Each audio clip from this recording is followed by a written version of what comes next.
clase número 3 vamos a ver lo que son funciones de la ciencia política. En primer término, la ciencia política nos dice que solo puede tener función de ciencia si se admite que es capaz de ofrecernos una descripción, interpretación y crítica de los fenómenos políticos que sean verdaderos y obligatorias. Es decir, para que nosotros podamos determinarlo como ciencia, es que debe de ser algo comprobable, algo ya, digamos que efectuado o de realización. Si esto solamente es por analogía o una vertiente de algún pensamiento, no lo podríamos llamar ciencia. También nos dice que, lo que deriva de lo que es el concepto de ciencia política, como tal, nos dice que es un análisis que determina los componentes del fenómeno político, observando una interpretación del fenómeno. Esto es observar el interior para establecer el sentido, el desempeño y las funciones de ese fenómeno. Una posición crítica del fenómeno, cotejando al contraste de los valores vigentes. Es decir, lo que viene determinando lo que es ciencia política como tal es una interpretación sobre lo que es todo el entorno político. Nosotros lo determinamos como fenómeno o lo llamamos fenómeno en el aspecto de que es algo real, algo vigente y algo que va surgiendo por determinadas, digamos que lapsos de tiempo. Nosotros podríamos verlo como fenómeno en el aspecto de cuando son las campañas o las votaciones para seleccionar lo que es cualquier rubro federal, local o estatal, ¿vale? En este aspecto, pues Serrano Rojas nos dice que nuestros días debemos referirnos a un completo de fenómenos de mutuación o transformación social que denomina a todos los pueblos del orbe. Es decir, tanto como la definición pasada como la de Serrano nos dice que al fin y al cabo lo que viene siendo ciencia política son fenómenos cambiantes, son fenómenos que van evolucionando junto con la sociedad. Muchas veces la sociedad evoluciona y posteriormente evoluciona la ciencia política. A veces es al revés, a veces primero evoluciona lo que es la ciencia política y posteriormente lo que es mi sociedad, dependiendo el rubro o dependiendo la especificación de actos que nosotros digamos que queramos analizar. También tenemos lo que son diferentes concepciones. La primera nos dice la ciencia política dogmática y la ciencia política crítica. Históricamente denomina la concepción dogmática es la etapa del realismo ingenuo.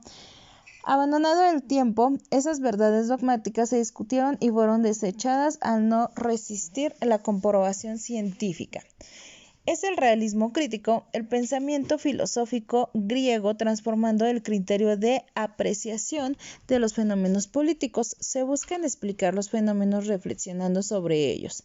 Era la época de los clásicos, pues digamos que Sócrates, Platón, Aristóteles. Así nace la ciencia política crítica.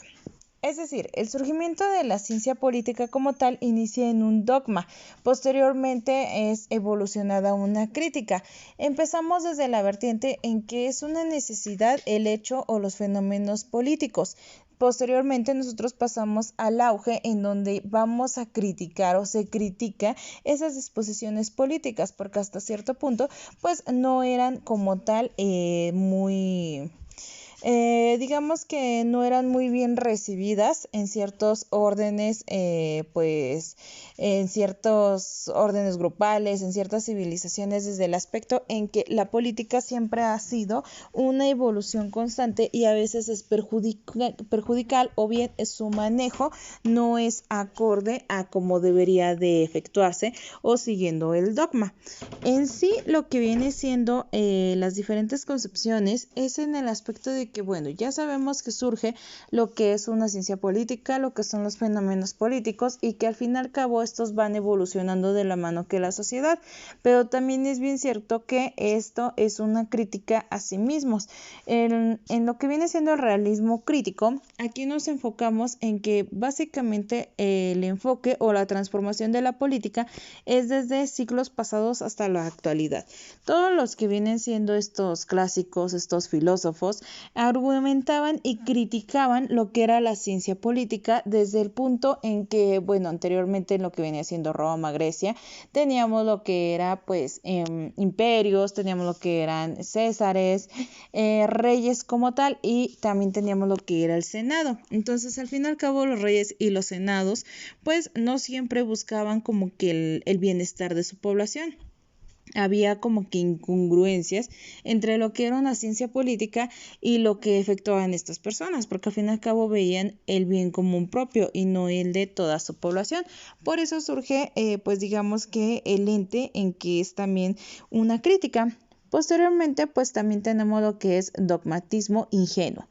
El arribo de la filosofía cristiana explica la etapa del dogmatismo ingenuo. Se aceptaba sin discusión y por profesión de fe de la doctrina de la Iglesia para explicar los hechos políticos.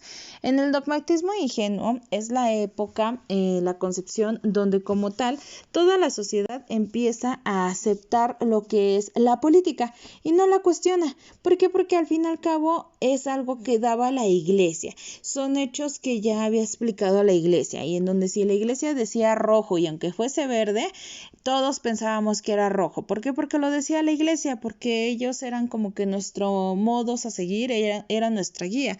Entonces no había como que una crítica a lo que viene siendo la política. Por eso precisamente se llama el dogmatismo ingenuo, porque técnicamente nosotros pues no cuestionábamos las razones de ni los hechos de, sino que simplemente nos dejábamos llevar por la corriente. De ahí surge lo que es el dogmatismo crítico. A partir del siglo XVIII, los textos políticos de los clásicos son rememorados y se recupera con ellos el espíritu humano y su capacidad crítica. Es decir, en lo que es el ingenuo nosotros olvidamos todo lo que era la crítica a la política.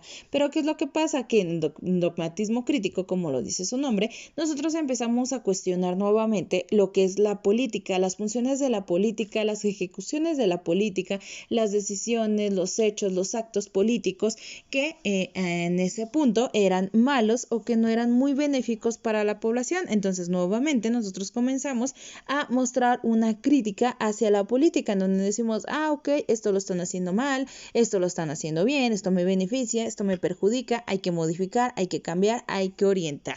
¿Vale? Posteriormente surge lo que es el dogmatismo racionalista. Posteriormente se ignoran las verdades religiosas y se indagó en la explicación de lo que implica resultados puramente racionales. Se toma como válido todo lo sustentado en la razón.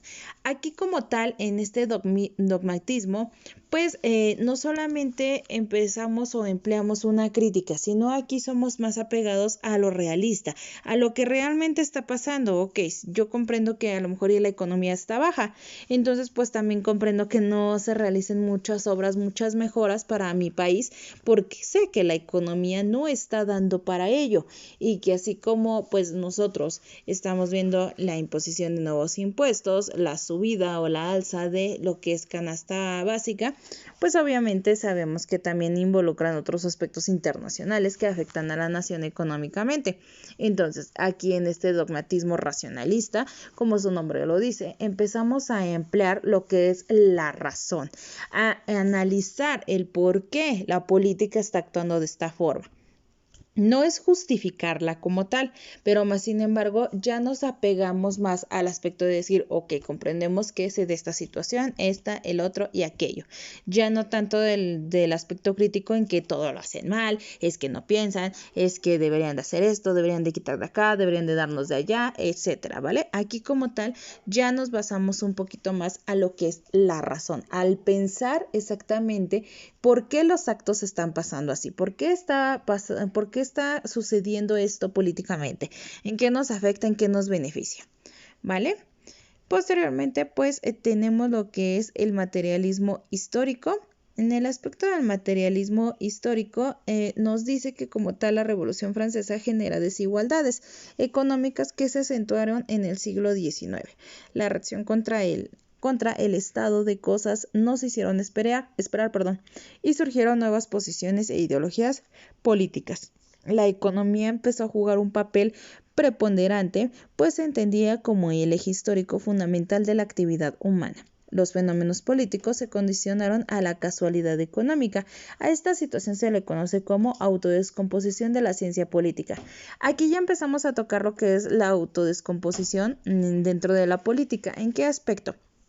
Como tal, sabemos muy bien que las guerras, las revoluciones ocasionan pérdidas económicas. Por lo tanto, estas pérdidas económicas afectan a lo que viene siendo el desarrollo humano, la sociedad y todo lo que tenga que ver con las personas. ¿Qué es lo que pasa? Que como tal nos empieza a pegar la economía y por lo tanto, ¿quién más se ve afectado? La política. La política en este aspecto. ¿Por qué? Porque al fin y al cabo, si no tenemos dinero para mover al país, para movernos nosotros mismos, no vamos a inyectarle a lo que es la política. Deja de ser autosuficiente. La política por primera vez deja de crecer. Entra en un, digamos que en un estado de coma, entra en un estado suspensivo, en donde empieza a decaer. ¿Por qué? Porque obviamente surgen nuevas preocupaciones, nuevas disposiciones, nuevos mecanismos y la política queda hasta cierto punto olvidado. ¿Por qué? Porque aquí ya no nos interesa tanto lo que viene siendo, digamos que esferas de gobierno, poderes políticos y demás. Aquí ya nos vemos más enfocados a la economía, a beneficiarnos y a mejorar esta economía. Posteriormente tenemos los mitos contemporáneos. El intento de estructurar valores universales genera que la corriente liberal pretendiera dar como absoluta la categoría de voluntad general, haciendo de ella el parámetro de todos los valores políticos, dando origen al Estado libre burgués. En los mitos contemporáneos es donde tenemos una pequeña evolución en algunas líneas del tiempo y con algunos países en específico de entorno, digamos que mundial. Porque aquí como tal surgen nuevas formas o nuevas ideologías políticas, nuevos valores, en donde se dice que la política se convierte en pura o empieza a mejorar porque se empieza a preocupar por lo que es su población en general. Posteriormente tenemos lo que es el retorno a la metafísica. En la anarquía provocada por las múltiples escuelas, el pensamiento político se vio sustancialmente mermado. El único camino salvadable era la existencia de como tal nuevos horizontes, nuevas vertientes, nuevas formas. También nos dice que era un retorno a la filosofía tradicional, metafísica que permite el conocimiento científico al considerar posible la aprehensión de la esencia de las cosas, sus causas, sus efectos y sus fines, como expresa González Uribe. González Uribe tenía el pensamiento de que como tal la política podía evolucionar y que si nosotros permitíamos esta evolución podría ser benéfica desde el punto de vista en que no solamente era mala y era digamos que autosustentable y se preocupaba por sí misma, sino que también podíamos evolucionarla de forma a que gracias al que el conocimiento científico estaba evolucionando, que nosotros ya éramos gente más pensadora, más preparada, ahora sí la política nos podía beneficiar de la forma correcta, crecer junto con la sociedad, enfocarse en beneficiarnos y en que nosotros la beneficiáramos a ella. Entonces, pues este es a grandes rasgos el pensamiento de González Uribe, que es como un retorno a la metafísica, es como tal volver a retomar la esencia de la política.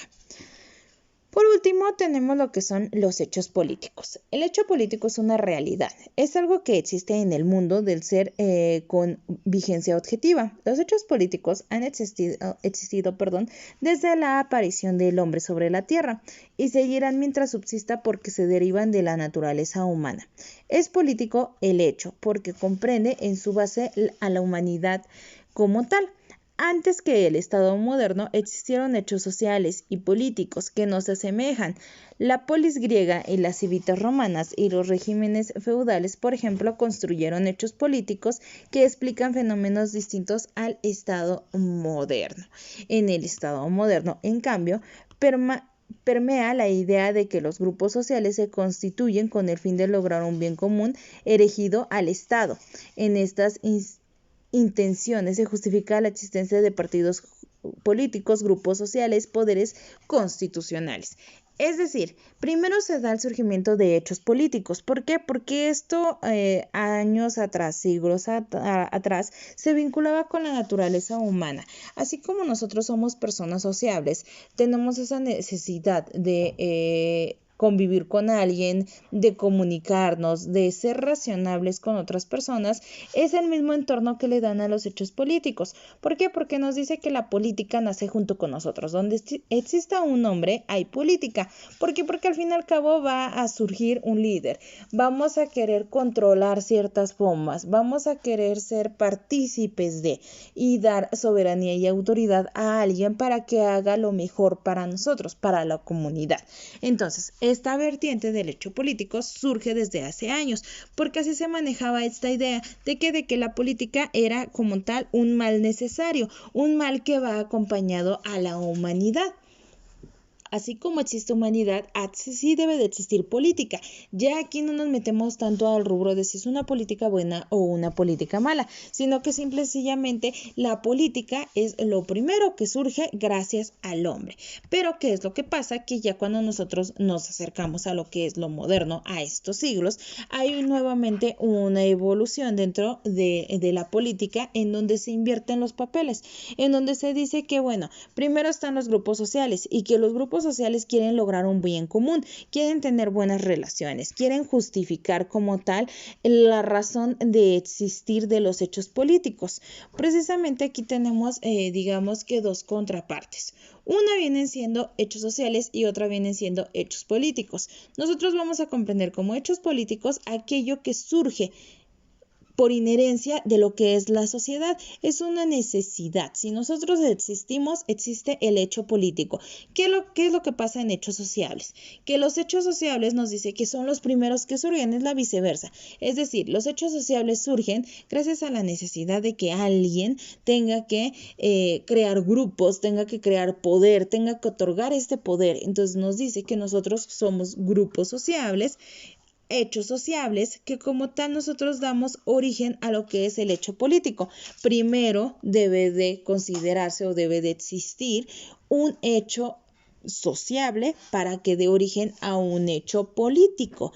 Nosotros generamos la política porque tenemos esa necesidad de generar lo que es una justificación para que existan los partidos políticos. Existen los partidos políticos porque nosotros como comunidades, como hechos sociables, necesitamos a alguien que nos dirija, alguien que hable por nosotros, alguien que busque nuestro beneficio. Si nosotros no buscáramos eso, pues no existirían lo que viene siendo los hechos políticos. Eso es lo que nos dice como tal, o la definición y separación de lo que es un hecho sociable y un hecho político. El hecho sociable es algo que nosotros buscamos, que nosotros generamos para dar origen a lo que es un hecho político. Y el hecho político, tomando el historicismo, nos dice que es algo que ya está ahí, que ya surgió con nosotros, que no debemos de buscarle una justificación. ¿Ok? Espero que no haya dudas. Si hay algún detalle o comentario o algo que no se haya comprendido, pues me mandan mensaje y les mando un video o un audio especificando su duda, ¿vale? Que estén muy bien.